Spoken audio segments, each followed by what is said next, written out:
You know, with S-Class you just don't sit down and start doing sketches, and at the end the bosses should go ahead and pick the nicest one. It's just not like this. S-Class is something special. It's one of design icons, and S-Class is, for me, it's all about proportion. It's the stance of the car. This is a rear-wheel drive car. The car has a certain proportion that not so many other cars have. And that's the thing that you have to, let's say, be aware before you start doing first sketch.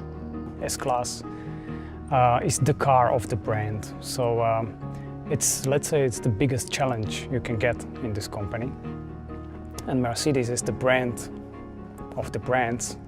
I start to thought about the company, the brand, what is the value, what is the character, what are the customers, yeah? What is the whole world of the brand to find the way how to express it then later in a particular proposal for the interior. The brief was to do something emotional, something that would attract new customers to the brand of Mercedes.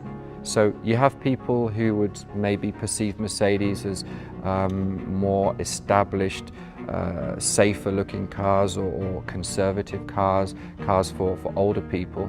And the brief was really to attract new customers to the brand. People like ourselves, younger people who might normally go for another brand, and then they're surprised because they see that Mercedes come up with something unexpected, something that kind of is a little bit provocative. Mercedes, we have so many different cars, you just don't sit down and do the nicest sketch. It does not work like this. You have to know what your goals are, and S-Class does not really stand alone. It's at the end a big family of, let's say, familiar features, familiar body language.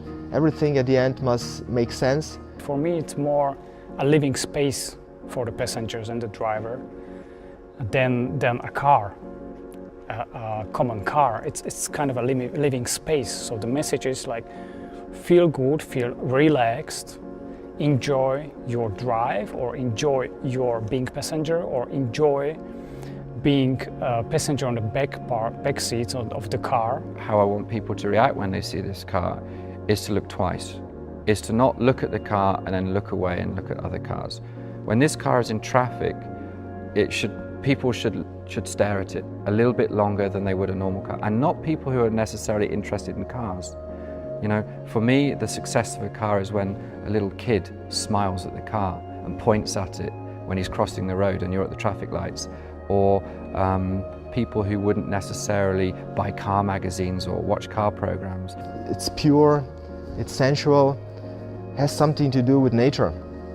You know, we say our design is always warm, it's human, it's not technical, it's not sharp, it's not hard. You want to touch it. This is for me definitely the major inspiration comes from nature. So all these, let's say, long lines or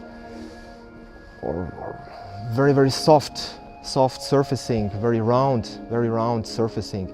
Everything is in transition, very sculptural. This is definitely pure nature. We very much looked at the way wind sculpts sand.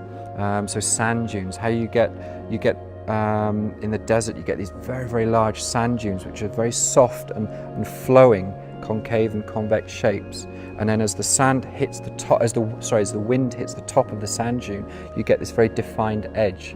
So there's this sort of contrast between the soft, sculpted sand dunes and the defined edge which the wind creates as it hits the top of the sand dune. And you can see that actually on the surfacing of the CLA. This is my job, you know, me as an exterior designer. So I have to give you a feeling, yes, it's familiar, it's S-Class. It's coming home feeling. It's not something that it could be anything. Oh, I don't mind, it's just a big car. No, it's S-Class, it's Mercedes. I hope that the overall feeling or the reaction will be like, wow, of course, yeah. So it's the best of the best. That was our approach, to make the best car of the world. It's our flagship, of our brand, so we put a lot of effort into to achieve this goal. If I'm driving the car and people look twice at the car, then it gives me a good feeling. You can tell if someone's impressed or not. And I just want that simplest of reactions, that people look at it and go, wow, that's a bit different. And then they look at it again and that looks good. That looks good, and it makes you want it more. Best or nothing means that we always do, let's say, a bit more than would be necessary or would be enough. For me, best or nothing is, for me personally, a kind of internal goal. You know, I want to give my best. The best or nothing is a strong statement, it's a very powerful statement.